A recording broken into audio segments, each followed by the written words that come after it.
നമസ്കാരം. കൊട്ടാരക്കര മീഡിയയിലേക്ക് സ്വാഗതം. കോട്ടയത്ത് 8 മാസം ഗർഭിണിയായ യുവതിയെ ഭർതൃവീട്ടിൽ തൂങ്ങി മരിച്ച നിലയിൽ കണ്ടെത്തി. മാഞ്ഞൂർ കണ്ടാറ്റുപാടം സ്വദേശി 32-കാരിയായ അമിത സണ്ണിയാണ് ജീവനൊടുക്കിയത്. അമിതയുടെ മാതാപിതാക്കളുടെ പരാതിയിൽ വീട് പോലീസ് മുദ്രവെച്ചിരിക്കുകയാണ്. പോലീസ് അസ്വാഭാവിക മരണത്തിന് കേസെടുക്കുകയും ചെയ്തു. ഇക്കഴിഞ്ഞ ഞായറാഴ്ച രാത്രി 10:30-ഓടെ കണ്ടാറ്റുപാടത്തെ വീടിന്റെ മുകൾ നിലയിലെ കിടപ്പുമുറിയിലെ ഫാനിലാണ് അമിതയെ തൂങ്ങിയ നിലയിൽ കണ്ടെത്തിയത്. ഈ സമയം ഭർത്താവ് അഖിൽ വീട്ടിലുണ്ടായിരുന്നില്ല. കടപ്ലാമറ്റത്തെ സ്വന്തം വീട്ടിലുള്ള അമിതയുടെ അമ്മയെ ഫോണിൽ വിളിച്ച് താൻ ജീവനൊടുക്കുകയാണെന്നും കുട്ടികളെ സംരക്ഷിക്കണമെന്നും പറഞ്ഞതിനു ശേഷമാണ് അമിത ജീവനൊടുക്കിയതെന്ന് പോലീസ് വ്യക്തമാക്കി. തുടർന്ന് അമിതയുടെ അമ്മ എൽസമ്മ അമിതയുടെ ഭർത്താവിനെ ഫോണിൽ വിളിച്ചു. അഖിൽ വീട്ടിലെത്തിയപ്പോൾ മുറി അകത്തുനിന്നും പൂട്ടിയ നിലയിലായിരുന്നു. വാതിൽ ചവിട്ടിപ്പൊളിച്ച് അകത്ത് കടന്ന അഖിൽ ഉടൻ തന്നെ അമിതയെ ആശുപത്രിയിൽ എത്തിച്ചെങ്കിലും മരിച്ചിരുന്നു.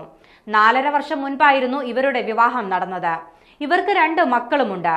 സൗദിയിൽ നഴ്സായി ജോലി ചെയ്തിരുന്ന അമിത 1 വർഷം മുൻപാണ് നാട്ടിലെത്തിയത്. ഏപ്രിൽ പകുതിയോടെ പ്രസവ തീയതി നിശ്ചയിച്ച് കാത്തിരിക്കുമ്പോഴാണ് അമിതയുടെ മരണം സംഭവിച്ചിരിക്കുന്നത്. ഞായറാഴ്ച രാവിലെ മുതൽ അഖിലും അമിതയും തമ്മിൽ വഴക്കുണ്ടായിരുന്നുവെന്നും രാത്രി അഖിൽ പുറത്തുപോയതിന് പിന്നാലെയാണ് മകൾ ജീവൻ ഒടുക്കിയതെന്നും അമിതയുടെ മാതാവ് ആരോപിക്കുന്നുണ്ട്. മകളുടെ മരണത്തിൽ സംശയമുണ്ടെന്നും അമിതയുടെ മാതാപിതാക്കളായ സണ്ണിയും എൽസമ്മയും പറഞ്ഞു.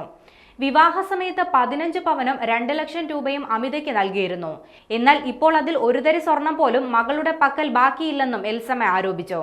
അമിതയുടെ ഭർത്താവ് അഖിൽ മദ്യപാനിയായിരുന്നുവെന്നും വീട്ടിൽ നിരന്തരം പ്രശ്നങ്ങൾ പതിവായിരുന്നുവെന്നും യുവതിയുടെ പിതാവ് ആരോപിക്കുന്നുണ്ട്.